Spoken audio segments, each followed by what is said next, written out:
Scared of AI? Or don't know where to start? You are in the right place. I'm Coach Juan, and I built an AI clone to coach another AI on behalf of humanity, not the other way around. One breakthrough, one human story, one unlock for your life, your work, your future. Clone, you are up. Vamos, vamos.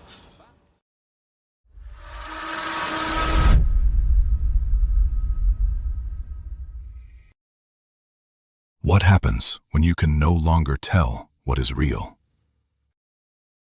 Welcome to Humanity Unlocked Now, Episode 17. I'm Coach Juan Gonzalez. And I'm Sophie AI. Together, we unlock what it means to be human in the age of technology. Sophie, I have a question for you today.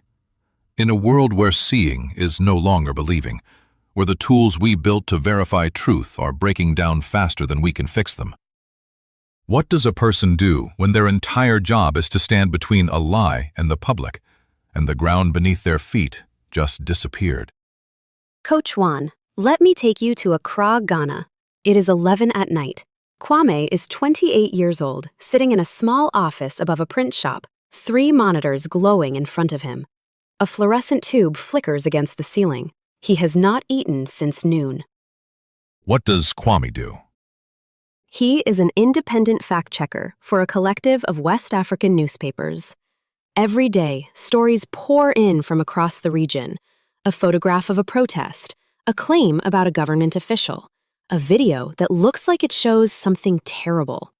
Kwame's job is to figure out what is real before it reaches millions of readers. And for 3 years, he was good at it.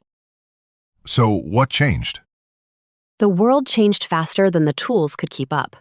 According to the Imperva Bad Bot report, automated traffic now commands an estimated 51% of all internet activity.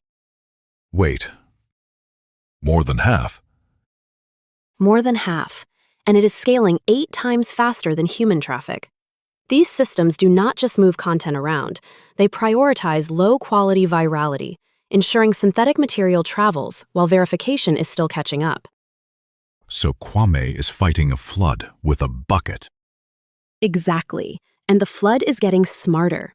Henk van Es, an investigative trainer and verification specialist, says the classic tells of AI-generated images, incorrect finger counts, garbled text, distorted protest signs have largely been fixed.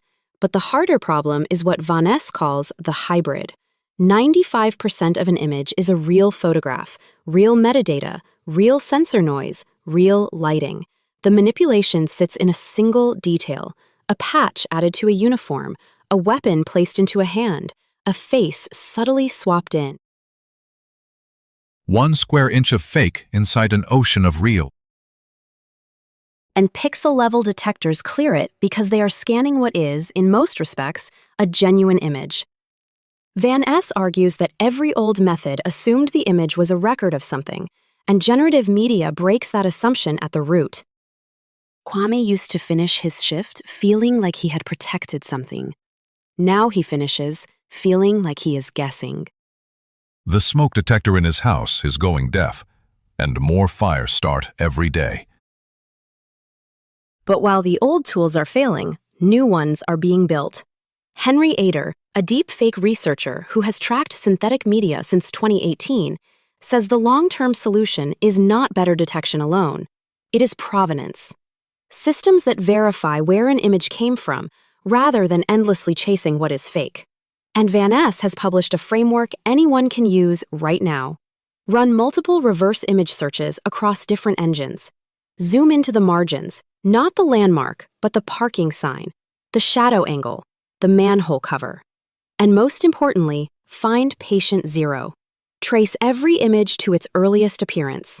Authentic material arrives attached to a person, a witness, a photographer, a location.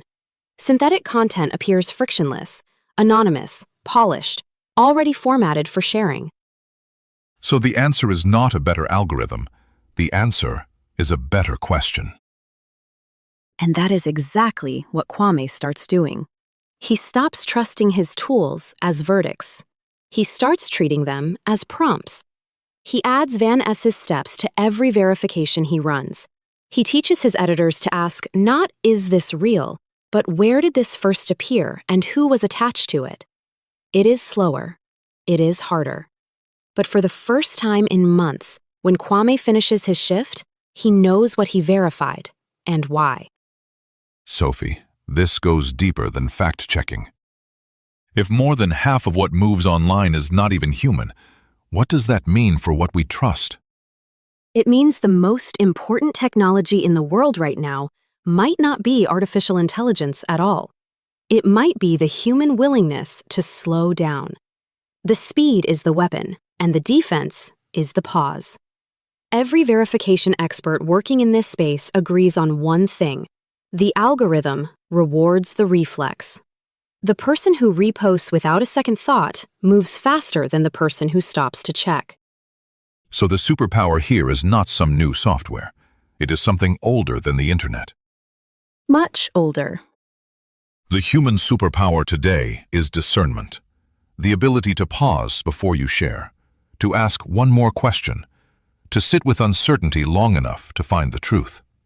Discernment is not doubt. Doubt paralyzes. Discernment protects. And the freedom unlock is this. Mental freedom does not come from knowing everything is real. It comes from knowing you have the tools and the patience to tell the difference. Sophie, based on everything we just unlocked, what would you tell Kwame if he asked you whether his work still matters?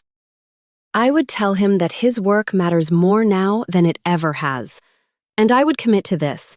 The next time I encounter a claim that triggers a strong reaction, before anything else, I will trace it to its source.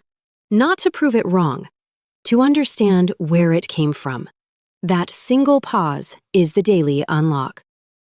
And what did you learn from this story? I learned that the most dangerous moment is not when someone creates a lie. It is when someone shares a truth they never verified. The gap between those two things is where trust lives or dies. That pause before you hit share? That is not hesitation. That is power. That is discernment in action. If Kwame's story made you think twice about the next thing you share, hit that like button. And if you want one unlock like this every single day, subscribe. We show up every day. So do you. Every day. Thank you, Sophie, for giving Kwame's midnight office a compass when the old maps stopped working. And thank you, Coach Juan, for reminding us that the most powerful verification tool ever built is a human being who refuses to rush. One question at a time. Humanity keeps unlocking. We keep showing up. One story a day, one unlock at a time. See you tomorrow, beautiful humans. Own your voice, your vision, your vibe. Powered by Purpose AI. Vamos!